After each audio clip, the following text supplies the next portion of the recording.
مفتی ابوالقاسم صاحب نعمانی دامت برکاتہم کے نام کھلا خط لکھا، جس خط میں خط لکھنے والا لکھتا ہے کہ میں بہت رویا اور رونے کے بعد پھر میں قلم اٹھا کر لکھ رہا ہوں۔ پھر تمہاری غیرت اس وقت کہاں مر گئی تھی جب بلند شہر کے اجتماع میں مولانا سعد صاحب کے بیٹے مولانا یوسف نے پھر فضول خرچی، تمہاری غیرت کہاں مر گئی تھی؟ تم اپنے خط کے اندر رونے کا ڈھونگ کر رہے ہو، امت کو گمراہ کر رہے ہو، تفرقہ بازی مت کرو۔ اسی جگہ پر اللہ تعالیٰ نے یہ بھی فرمایا واعتصموا بحبل اللہ جمیعا ولا تفرقوا، کہ اللہ تعالیٰ کی رسی کو مضبوطی سے تھام لو۔ تو اجتماعیت کی بنیاد یہ حبل اللہ ہے، اللہ کا قرآن۔ مفتی صاحب کو سلام کے ساتھ اولئک آبائی فجئنی بمثلہم اذا جمعتنا یا جریر المجامع۔ حامدا و مسلیا و مسلما۔ حال ہی میں مولانا سعد صاحب نے دیوبند کا دورہ کیا، جس کے بعد مفتی ابوالقاسم نعمانی صاحب کی ایک وائس کلپ سوشل میڈیا پر پھیلا دی گئی، جس میں مفتی صاحب نے صراحت سے فرمایا کہ مولانا سعد صاحب نے اپنے غلط نظریات سے رجوع نہیں کیا ہے، بلکہ ان کے غلط بیانات بڑھتے ہی جا رہے ہیں، علماء کو چیلنج کر رہے ہیں اور فتویٰ چھوڑنے اور دل کی بات سننے کی بات کر رہے ہیں۔ مفتی ابوالقاسم صاحب نعمانی دامت برکاتہم کی اس وائس کلپ کے بعد ان کے خلاف بدتمیزی کا ایک طوفان کھڑا کر دیا گیا اور کچھ لوگوں نے مختلف علاقوں سے مفتی ابوالقاسم صاحب نعمانی دامت برکاتہم کے نام کھلا خط لکھا، جس خط میں محترم مفتی صاحب کے ساتھ بدتمیزی کے علاوہ کچھ بھی نہیں تھا۔ تو سب سے پہلے تو ہم یہ کہیں گے کہ یہ جو لوگ اپنے اپنے علاقے سے بیٹھ کر مفتی صاحب کو خط لکھ رہے ہیں، تو ان کا تو دعوت کا فریضہ خط لکھنے سے ادا ہی نہیں ہوگا۔ مولانا سعد صاحب کھارگر اجتماع کے اندر اللہ کی قسم کھا کر کہہ چکے کہ خود جائے بغیر دعوت کا فریضہ ادا ہی نہیں ہوگا۔ تو بصیر تبلیغ کا مطلب ہی صرف خدا کی قسم یہ ہے کہ آپ خود جا کر دعوت دیں، اس کے بغیر دعوت کا فریضہ ادا نہیں ہوگا۔ نہ قلم سے، نہ اخبار سے، نہ رسائل سے، نہ موبائل سے، کسی سے بھی فریضہ دعوت کا اللہ کی قسم ادا نہیں ہوگا۔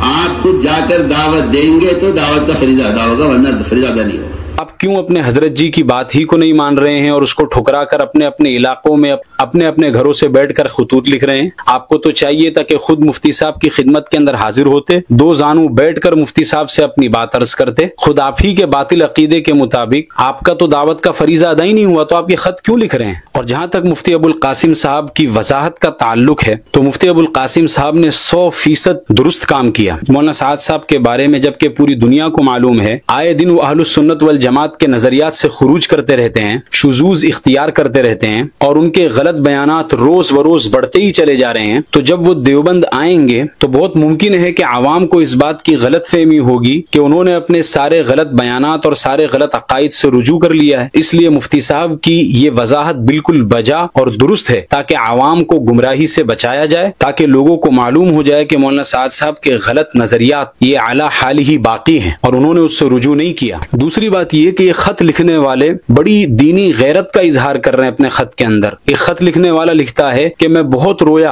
اور رونے کے بعد پھر میں قلم اٹھا کر لکھ رہا ہوں۔ بڑی دینی غیرت اور حمیت کا اظہار کر رہے ہیں، امت کی اجتماعیت کے ٹوٹنے کا درد کا اظہار کر رہے ہیں۔ تو ان سے میں یہ کہوں گا کہ تمہاری غیرت اس وقت کہاں گئی تھی جب اورنگ آباد کے اجتماع میں مولانا سعد صاحب فضول خرچی کے اوپر بیان کرتے ہوئے سیاق کے اندر آپ صلی اللہ علیہ وسلم کی مثال کو بیان کیا؟ شادی میں اسراف سے بچو،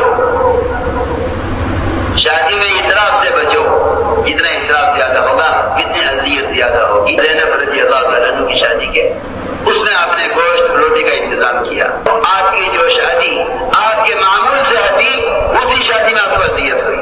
پھر تمہاری غیرت اس وقت کہاں مر گئی تھی جب بلند شہر کے اجتماع میں مولانا سعد صاحب کے بیٹے مولانا یوسف نے پھر فضول خرچی کے عنوان پر بیان کرتے ہوئے آپ صلی اللہ علیہ وسلم کا تذکرہ اس میں کیا؟ پھر تمہاری دینی غیرت اور حمیت کہاں مر گئی تھی کھارگر کے اجتماع کے اندر جب اللہ کی قسم کھا کھا کر آپ صلی اللہ علیہ وسلم کے دین کے بیسک سٹرکچر پر ہاتھ لگا رہے تھے مولانا سعد صاحب اور مطلق کو مقید کر رہے تھے؟ پھر تمہاری دینی حمیت اور غیرت کو اس وقت کیا ہوا جب مولانا سعد صاحب قرآن میں منمانی تحریف، تفسیر بالرائے اور قرآن کی آیتوں میں اپنی طرف سے جھوٹ ملا کر لاکھوں کے مجمع میں بیان کر رہے تھے کہ خود جائے بغیر دعوت کا فریضہ ادا نہیں ہوگا؟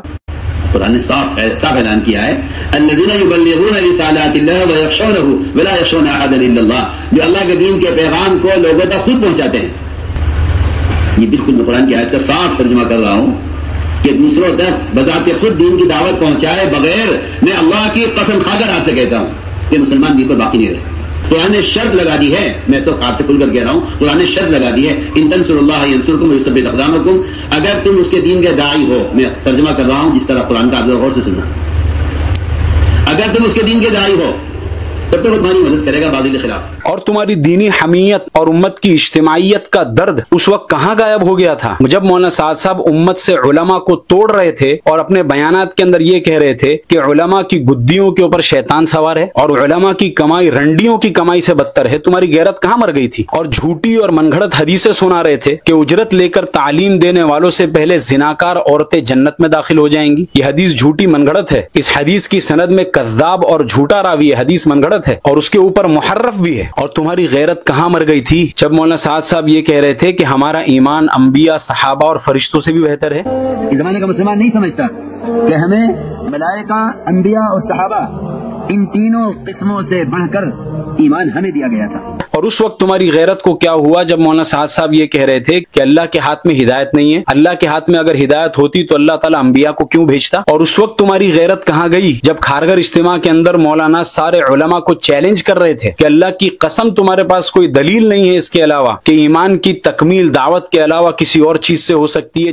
کہ ایمان کی تکمیل کا صرف ایک واحد سبب دعوت ہے، اس کے علاوہ اللہ کی قسم کوئی سبب ایمان کی تکمیل کا نہیں ہے۔ میں تو قسم اگر کہہ رہا ہوں آپ کے بعد اس کے خلاف کوئی دلیل نہیں ہے، اللہ کی قسم دعوت اللہ کے بغیر ایمان کی تکمیل کا کوئی ذریعہ نہیں ہے، کوئی ذریعہ نہیں ہے۔ نہ تہجد ہے، نہ تلاوت ہے، نہ ذکر ہے، نہ روزہ ہے، نہ نماز ہے، نہ حج ہے، نہ کچھ نہیں ہے۔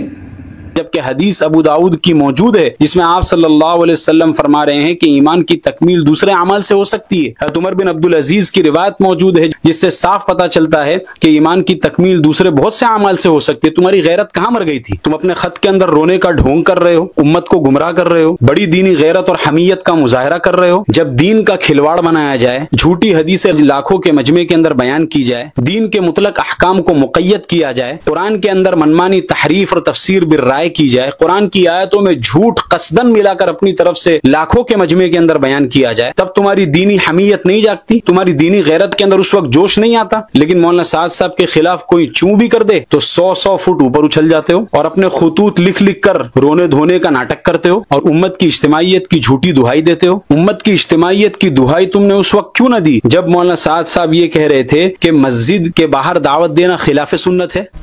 میں بار بار نظام الدین سے یہ بات ساتھیوں سے بھی مجلس سے بھی عرض کر رہا کہ ہمارے گشتوں کا مقصد مسجد میں لانا ہے، گھروں پر، دکانوں پر، چوپالوں پر، پارکوں میں، ہوٹلوں میں باتیں کرنا یہ خلاف سنت ہے، نہ یہ صحابہ کا طریقہ ہے، نہ یہ نبیوں کا طریقہ ہے، اور اہل السنت والجماعت کے عقائد سے خروج کر رہے تھے۔ اور تمہاری غیرت کہاں مر گئی تھی جب مولانا سعد صاحب یہ کہہ رہے تھے کہ ہر سال کے 4 مہینے اللہ کا امر سمجھ کر لگاؤ، اور ہر سال 4 مہینے اللہ کا امر سمجھ کر، اللہ کا امر سمجھ کر ہر سال 4 مہینے ہمیں اللہ کے راستے خروج کے لیے۔ دین تو 1450 سال پہلے مکمل ہو چکا، یہ نیا اللہ کا امر کب آیا اور کس کو وحی آئی کہ ہر سال کے 4 مہینے اللہ کا امر ہے؟ تمہاری دینی غیرت کہاں گئی؟ اور تمہاری دینی غیرت اس وقت کہاں گئی جب مولانا سعد صاحب یہ کہہ رہے تھے کہ 6 نمبر پورا دین ہے، جو 6 نمبر کو پورا دین نہ سمجھے اس سے بڑا بیوقوف کوئی نہیں۔ ورنہ جو 6 نمبر جن کو بیان نہیں کرنے آتے نا، وہ یہ کہتے ہیں کہ 6 نمبر پورا دین نہیں ہے۔ میرے نزدیک ان سے زیادہ بیوقوف کوئی نہیں جو یہ کہے کہ 6 نمبر پورا دین ہے، اور کہہ رہے ہیں کہ تم اپنے ہی دہی کو کھٹا سمجھ کر بیچ رہے ہو، یعنی تمہارا دہی اگر کھٹا بھی ہو تو لوگوں کو جھوٹ بولو اور میٹھا بول کر بیچ دو۔ کہاں گئی تمہاری دینی غیرت؟ اور اس وقت تمہاری دینی غیرت کہاں گئی تھی جب عبداللہ ابن رواحہ کے واقعے سے باطل استدلال کر کے مولانا سعد صاحب یہ کہہ رہے تھے کہ جب ایک میاں بیوی کا گھر بغیر جھوٹ کے نہیں چل سکتا تو اتنا بڑا دعوت کا کام بغیر جھوٹ کے کیسے چلے گا؟